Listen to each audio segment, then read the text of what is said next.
এই হাদিসটি সহিহ মুসলিমের 54 নম্বর হাদিস। এই হাদিসের বর্ণনাকারী হচ্ছেন আবু হুরায়রা রাদিয়াল্লাহু তাআলা আনহু। তিনি বলছেন, কি বলছেন? عن أبي هريرة رضي الله تعالى عنه قال قال رسول الله صلى الله عليه وسلم لا تدخلون الجنة। নবী মুহাম্মদ সাল্লাল্লাহু আলাইহি ওয়াসাল্লাম তিনি বলছেন যে ততক্ষণ পর্যন্ত একজন ব্যক্তি জান্নাতে যাবে না হাত্তা তুমিনু, যতক্ষণ পর্যন্ত সে ঈমান না নিয়ে আসবে। এর বলুন তো, ঈমান যতক্ষণ পর্যন্ত আপনার মধ্যে থাকবে না ততক্ষণ পর্যন্ত আমি আপনি জান্নাতে যেতে পারবো না। এর কথা হচ্ছে, আমি যদি ঈমানই না বুঝি, তাহলে ঈমান যদি না বুঝি, তাহলে ঈমান আমার থাকলো না থাকলো এটা তো আমার বুঝে আসবে না। আসবে কি? আসবে না। তো আমাদেরকে ঈমানের ব্যাপারে সঠিক ধারণা, সঠিক জ্ঞান অর্জন করতে হবে। যদিও আপনি বয়স্ক হয়ে গেছেন, আপনার উম্র হয়তো, আপনার বয়স হয়তো আপনার 50, 55, 60 হয়ে গেছে, যদি আপনার এই বিষয়ে জ্ঞান না থাকে, তো আমি আপনাদের কাছে, প্রত্যেকজনের কাছে আমার বিনীত আহ্বান থাকবে, বিশেষভাবে আপনাদের মসজিদের ইমামের কাছে, কিংবা আপনার ছেলে কিংবা কেউ এরকম হয়তো আপনার প্রতিবেশীর মধ্যে আলেমে দ্বীন রয়েছেন, তিনার কাছে জানার চেষ্টা করবেন। তার কারণে ঈমান যদি না থাকে তাহলে আপনার জান্নাত যাওয়া খুবই কঠিন হয়ে যাবে। কেন? আল্লাহ রাসূল সাল্লাল্লাহু আলাইহি ওয়াসাল্লাম বলেন যে লা তাদখুলুনাল জান্নাহ হাত্তা তুমিনু, ততক্ষণ পর্যন্ত একজন ব্যক্তি জান্নাতে যেতে পারে না যতক্ষণ পর্যন্ত সে ঈমান আনয়ন না করে। তবে ঈমান ব্যতীত কোনো ব্যক্তি জান্নাতে যেতে পারবে না।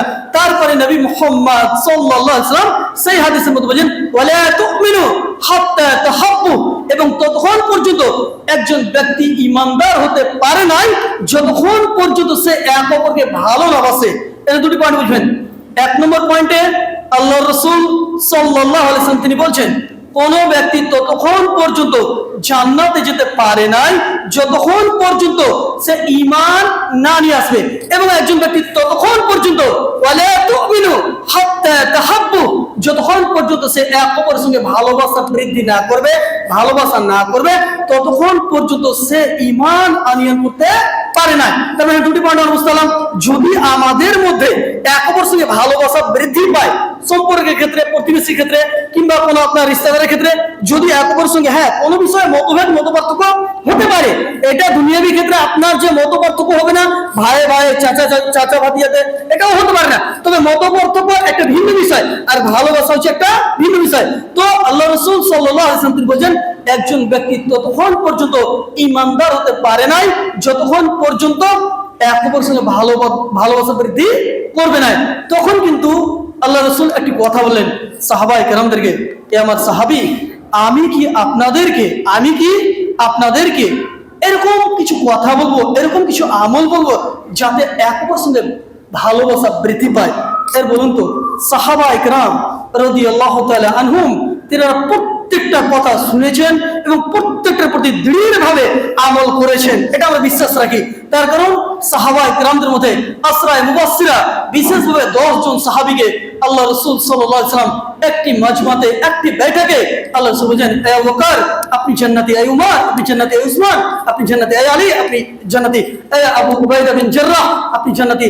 এইভাবে এক এক করে 10 জন সাহাবীকে একটা মজলিসে, একটা বৈঠকে আল্লাহ রাসূল জান্নাতের সার্টিফিকেট এই দুনিয়াতে দিয়ে দিয়েছেন। সুপ্রিয় ভাই সকল, তারপরে আমি যে পয়েন্ট আপনাদের বুঝাতে চাইছিলাম যে তারপরে উনি বলছেন যে আমি কি আপনাদেরকে ভালোবাসা বৃদ্ধির কিছু আমল বলবো? সাহাবায়ে কেরাম বললেন, জি আল্লাহ রাসূল। তো নবী মুহাম্মদ সাল্লাল্লাহু আলাইহি ওয়াসাল্লাম বললেন যে আফসুস সালামা বাইনাকুম, তোমরা এক অপরের সঙ্গে সালাম আদান প্রদান করবে, এক অপরের সঙ্গে সালাম দিবে। এবার সালাম দেওয়ার মানে আপনি আপনার সঙ্গে যে কোনো ব্যক্তি সাক্ষাৎ ঘটবে, যে কোনো ব্যক্তি, যদি হচ্ছে আপনার পরিচিত, অপরিচিত, যদি আপনার সঙ্গে সাক্ষাৎ ঘটে, তো আপনি সালাম যদি দেন, তাহলে এই হাদিসের পরিপ্রেক্ষিতে যেটা বোঝা যায় যে আমাদের ঈমান বৃদ্ধি পাবে, আর আমাদের ভালোবাসা বৃদ্ধি পাবে, আর আমাদের ভালোবাসা বৃদ্ধি পেলে কি হবে? আমাদের ঈমানটা মজবুত হবে, আর আমাদের ঈমান মজবুত হলে আমরা আল্লাহর প্রতি এটা আশাবাদী যে আল্লাহ রাব্বুল ইজ্জত আমাদেরকে জান্নাত হিসেবে কবুল করবেন। সুপ্রিয় ভাই সকল, এই হাদিস থেকে একটি কথা বুঝতে পারলাম যে আমরা সালাম বেশি বেশি করে দেবো, সালাম আমরা বেশি বেশি করে দেবো। পরিচিত, অপরিচিত, যার সঙ্গে সাক্ষাৎ ঘটবে, একজন মুমিন হিসেবে, একজন মুসলিম হিসেবে আমাদেরকে সালাম দেওয়া উচিত।